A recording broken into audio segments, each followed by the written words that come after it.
Batman Superman World's Finest Issue 1, the brand new DC Comics ongoing series written by acclaimed comic book writer Mark Waid, who has dipped his toes in both Marvel and DC, handling every single character that you can think of.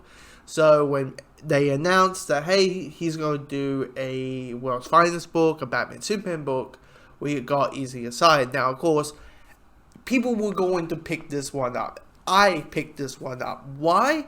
Because it's Batman and fucking Superman in a book together. It's the two staples of the DC universe.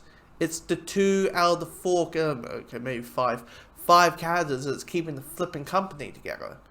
You know, you got Batman, Superman, Wonder Woman, Harley Quinn, and Joker. Let's be honest. Those 5 characters are the ones that are keeping the company together, and it's, you know, it's a book with 2 of them.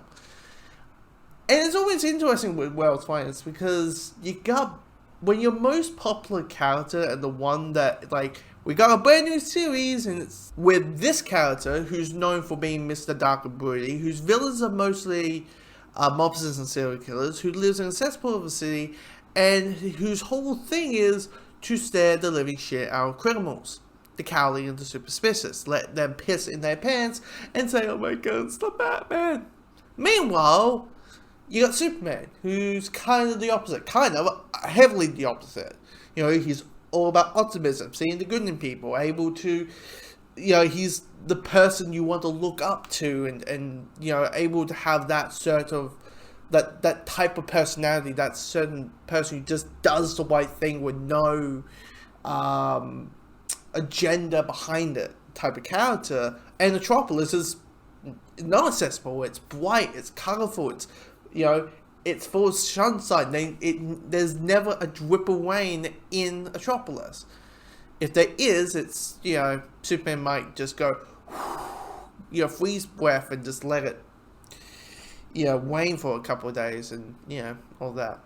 Yeah, I'm just saying sometimes maybe Superman does the whole ice breath thing and just let the ice just melt itself. And then everyone's like, that's not how rain works. That's not how water works. If he does, like, he kills a lot of people. Anyway, like, every time they mention, like, hey, we're doing a World's Finest book, the question is, what's going to be the tone? These two characters are completely different. What is going to be the contrast? What is going to be the story? What's going to draw these two characters in? I mean, these characters are known to be best mates. But there's that weird thing of, like, how is this going to gel? How it's going to work? And the way Mark Waid has decided to go for it is go back to the 70s. Where at the time, 70s and comics were, like, still, we'll stop you, evildoer. You will stop me next time, you meddling kids. Like, it's a little bit of that. It's very cartoony. And even with the storytelling of the book, where in this book, in this issue, I read it and I had fun with it, but I realized this is not a book for me. Because what I found with this book is I was missing a sense of grit towards it. Like, the story itself is Poison Ivy is wrecking shop, she's in Metropolis, and Batman and Robin and Superman show up. Meanwhile, we find out that Poison Ivy's not alone. Poison Ivy is with Atello, a Superman villain, who's a cyborg, half human, half robot, who's won by having a kryptonite heart. He injects Superman with a wet kryptonite cocktail. Now, wet kryptonite makes Superman go loco. It makes him see things.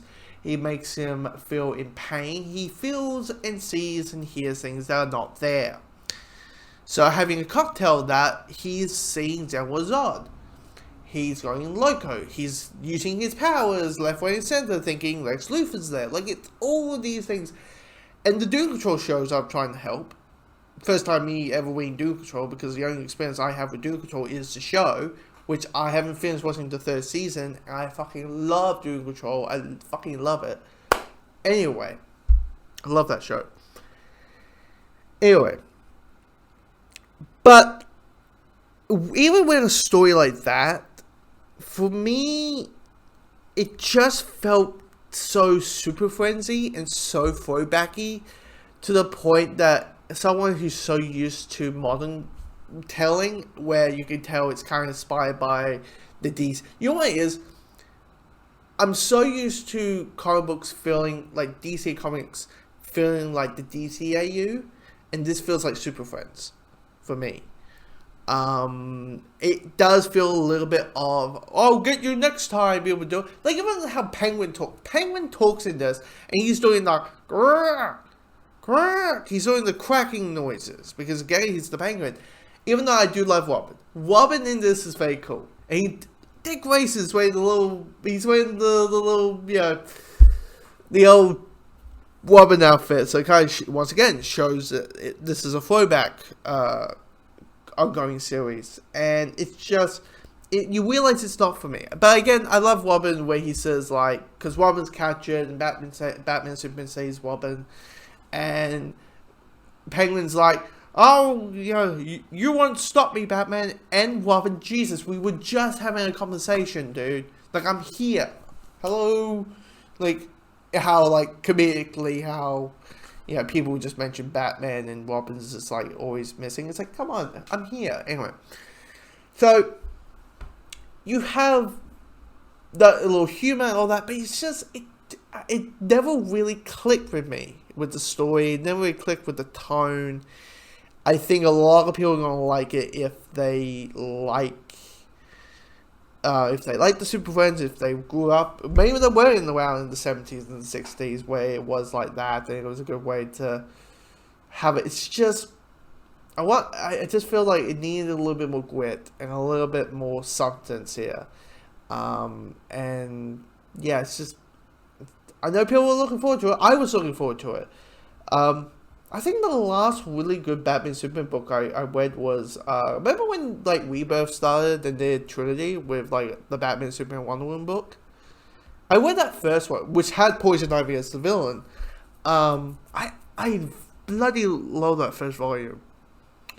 That's a really good one where they, like, tap into fears and all that. And otherwise, no one has ever done a motion comic or audio drama and all that book, because it's really, really good. It's limited characters, it's not much, just a few Poison Ivy, all that. So yeah, this is a really good, I think it's good if you like the certain stuff. For me, I just wasn't really much of a fan of it, so I had fun, but it wasn't, I'm not going to read